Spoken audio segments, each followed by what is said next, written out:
Hello. Welcome to the Keto Diet and Fitness channel.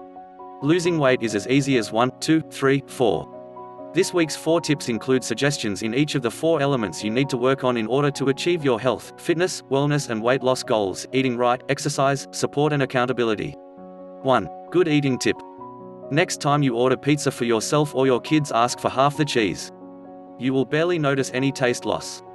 But what you will lose is tons of calories and a whole lot of grams of saturated fats. Pizzas doesn't have to be left off weekly menu anymore.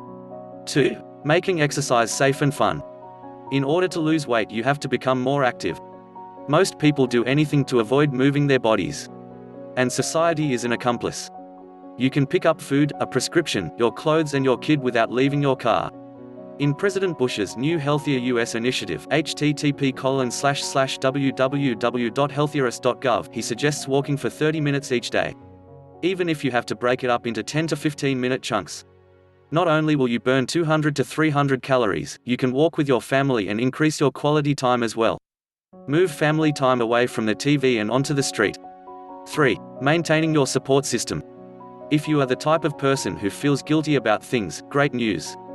You can use that emotion to help you lose weight. Here is how. Exercise with a partner. But before you start, make a pact that you will not let the other person down and you will pick them up should they start losing interest. It's much easier to let yourself down than another person. You won't do it because you will feel guilty if you do. 4. Accountability tools. A food diary is a great way to keep track of what you're eating and when. Keep track of what you consume on an hourly basis throughout the day. If you do this for 2 weeks, you will see exactly where those extra calories, and thereby those extra pounds, are coming from. Also, don't forget to keep track of what you are drinking. Thanks for watching. Remember to comment, like and hit the subscription bell to be notified whenever new content is published.